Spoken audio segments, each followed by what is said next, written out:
I want to try an experiment. Let's test what matters more, playbook or player ratings in college football 25. So I think it's clear that playbook definitely plays a factor into this game, especially if you're simulating, man. If you are doing any type of simulating, whether you simming seasons or games, even playing the moment, that still has an element of simulation in it. Whatever playbook you choose is very important when it comes to your success. Offense and defensive playbook, man. If you choose a bad playbook, in my opinion, I believe you will play worse. And it has parts to do with like playing style. Like, do your playbook actually fit the players on the field? And then I also think it's like S-tier playbooks where it don't matter who you got on the field. If you run this playbook, you'll get the best result in simulation. If y'all do enjoy this style of content, make sure to like, comment, subscribe, man. Appreciate y'all for watching. Go over to my Twitch and drop a follow over there. So the way I want to test this, man. So the theory is, do playbook really matters when it comes to wins or losses, and also do it matter compares to your player ratings? Like,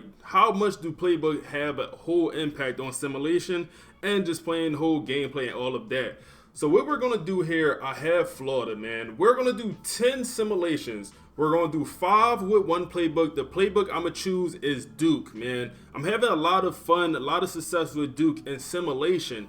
And then the playbook we're going to test it against is going to be Louisville, man. Louisville, in my opinion, is a bad playbook for simulation. It might be a great playbook for online gameplay, even playing the computer if you're playing every single snap. From my experience, when you simulate with this Louisville playbook, you get very bad results. So how we're going to test this, we're going to sim 5 years with Duke, 5 years with Louisville, and it's going to be the same exact simulation when it comes to they're going to have the same schedule. It's going to be the same exact Florida roster, man. We're actually going to start DJ Lagway for both of these experiments, so everything is going to be consistent. So this will be the schedule. The reason I chose Florida because they play one of the toughest schedules in all of college football in real life.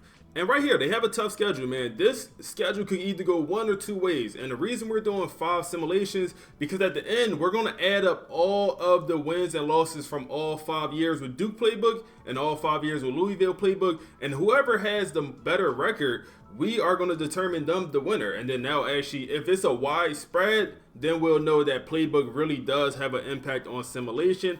I'm about 60% sure. I'm not going to say I'm 100% sure. We'll keep the defensive playbooks exactly the same this entire rebuild. And then like I said, this is the schedule. It'll be the same as that schedule. We're going to simulate and then we'll add it all together. We took over for Florida current head coach, which is going to be Billy Napier, but this is his name in the game.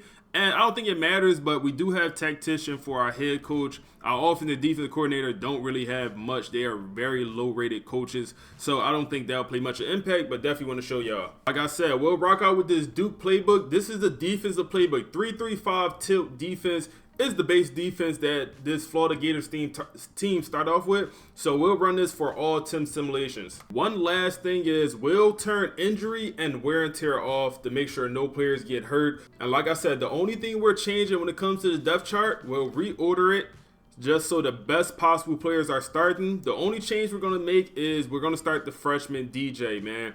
And we're going to go ahead and sim the first year and just see what the team do. We're only going to do the regular season, so it's only the first 12 games. Whatever happened in the postseason, we're not counting it. The only first 12 games we're doing. So one last thing I want to track is actually going to be our quarterback stats. I want to just document his rush numbers and his passing numbers at the end of each year, and we'll combine it. So at the end of both these simulations, we'll be able to look at the record for both playbooks and then also the production of the quarterback for both playbooks, man. I think it's super obvious in this game. If you want a player to win the Heisman, if you want your quarterback to win the Heisman in simulation, you have to use a couple of playbooks, man. UFC, Clemson, like, by any means, I don't think Duke is one of the best playbooks in the game, but I think it is one of the better playbooks. And like I said, Louisville, I think, is one of the worst. So we're going to test it. If y'all want me to test any other playbooks, offense, defense, let me know down below. I will definitely do more tests if y'all want me to. All right, so we made it to the end of our first year, and not great. Duke playbook, remind you, we're starting off with the Duke playbook and we only pull in 3 wins. Year 1, we go 3-9 with the Florida Gators. And then DJ total for 3,600 yards, both on the ground and in the air, 3,100 passing, and then also here's his rushing numbers. And let's get into the next year. So year 2 with the Duke playbook, the team went the opposite. We went 9-3 this season. This is the games we won and lost this time. We actually made our conference championship, which is pretty cool. DJ had a lower stat line, man. He only had 3,600 combined yards. Let's get into year 2. Year 3 with Duke, the team went 6-6. DJ threw for 3,600 yards. These are the games we won and lost. Year 4, this team went 7-5. And these are the games we won. Quarterback threw for 3,400 yards this season. Let's go ahead and get into the last one. All right, so the last year with Duke, the team ended up going 8-5. These are the wins and losses we got. And we threw for 3,500 or combined 3,500 yards. All right, so with this Duke playbook over the 5 years, the team went 33-27. And DJ, a combined over the 5 years, 17,309 yards. Let's flip over to that Louisville playbook and see what happens, see what the record is, and also see what the quarterback stats is over that time period. So this is actually going to be a very strong start for this Louisville playbook, man. We went 8-5. These are the games we won and lost. And DJ threw for 3,300 yards, so super strong start for Florida and the Louisville playbook. So another solid year for this Louisville playbook, man. 7-5 season. These are games we won and lost, and the quarterback rushed and thrown for combined yardage 3,000. All right, so year 3 is not a good year for the Florida Gators and this Louisville playbook. The team went 4-8, and the quarterback threw for 3,200 yards. These are the team we won and lost to, man. This is very surprising, man. Year 4, the team went 8-4 again, man.